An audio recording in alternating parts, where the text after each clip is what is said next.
All right. Hey, we are back again with Module 2. I'm here to have another conversation with Greg and talk a little bit about really chapters 2 and 3 here, which we're looking at the workforce and what stands in the way of quality in the workplace and how can we reduce coercion in the workplace by building on this idea of lead management. Yeah. So it's a pretty big part, isn't it, of what we're It, looking at with Glasser's work.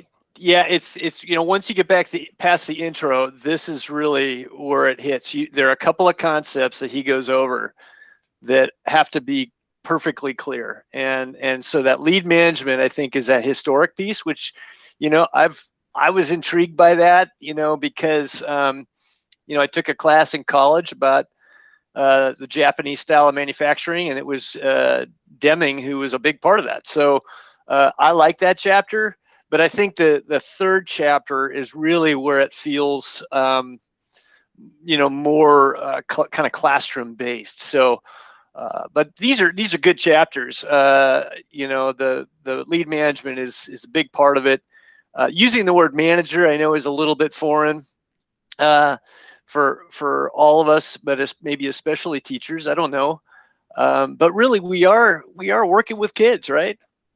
Well, and also in our section that's up after us here, our experts speaking to it are going to be our curriculum instruction people who are actually the people that have lived this and worked this in Yeah. the classroom. So I'm hoping this will bring a little bit more reality to it. And the manager aspect of it, you're right, it's kind of wonky for education, but I think it really does fit when you look at how it's applied here in the quality school as we work through it too. And I think you'll see the experiences that our CNIs have and what they can do to help you as a Yep. new teacher is real important, I think, in this section too. Yeah. Yeah. I don't know how in depth you want to go on that section, but I wanted to make sure we just set up that whole third chapter, which talks about the needs based. I mean, he touches on it in the second, but I think the third is really where it takes off, and understanding choice theory. So if you get choice theory, you get this book. I really feel like that's so pivotal. And Absolutely. and then we get into the next chapters are always fun too. You talk about quality world, but that choice theory is a big deal.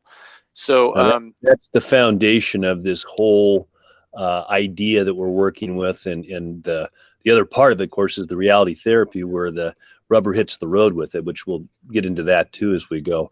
I think mm-hmm. one thing out of chapter 2 I do need to mention is just the title of it really hits you. That this is the teaching.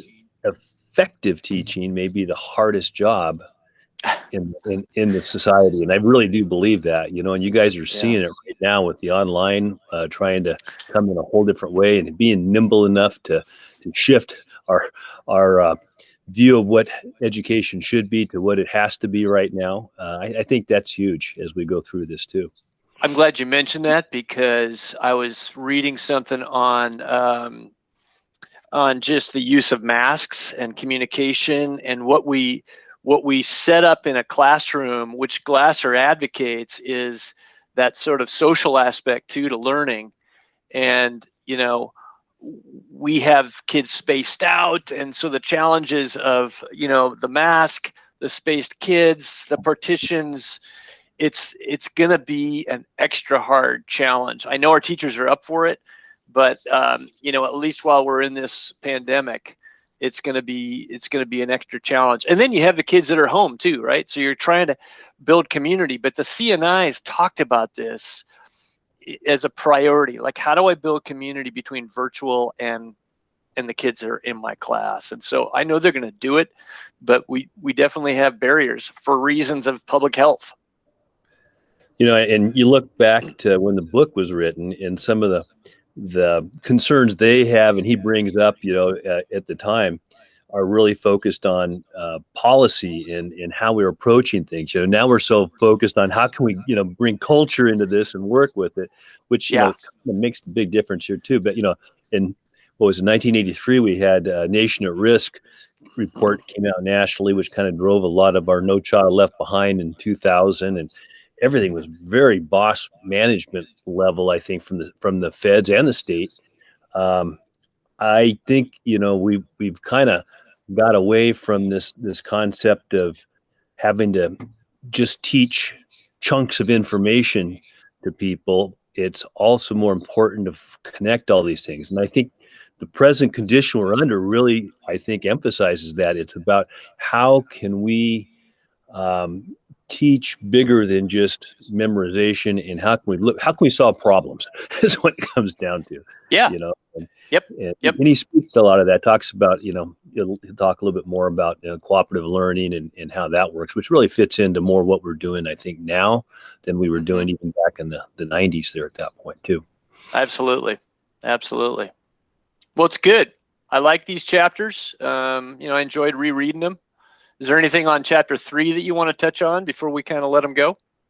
Yeah, there's, I think another piece that comes out, we sit here and we're talking about how important it is to reduce coercion and not be a coercive teacher. And he's always kind of funny because he'd bring up there's exceptions to that, that it may look different. There are teachers you've had, there's people he had, and he goes to loves Jaime Escalante, and the Oh, yeah, right. examples Yeah. about how it's really, you can be a tough teacher in a sense, but the kids have to know you care and that you're working as hard as they are in that essence of it there too, because you can really easily separate yourself from them in a coercive environment. But if they know you care, sometimes they give you a little more latitude there. So that's kind of an interesting juxtaposition for coercion versus non-coercion and the personality piece that fits in there too. But yeah, I think that all these things, reducing coercion is huge, making it happen there too. Looking at the 4 essential elements of lead management, he lines those out there that you've had a chance to read through and look at. Yep. When he talks about Jaime Escalante, he also talks about the style. It's just because he states, "I have stated that lead managers are not coercive, but most of us remember great teachers whose styles seem to go against that tenet. What we must realize is that there is very fine distinction between coercion, which is never caring, and a coercive style of teaching that is, at its core, very caring. If the workers see the managers caring, they can accept whatever he does or they do, no matter how coercive it may seem on the surface. But you can lose them pretty quick too. So it's a balance. It's a very sophisticated balancing game to make this all work, I think. I think there was a chemistry teacher at Colfax I heard about that had that reputation. Yeah. So Yeah, that was before my time, I'm sure. right, right. Very demanding, but cared.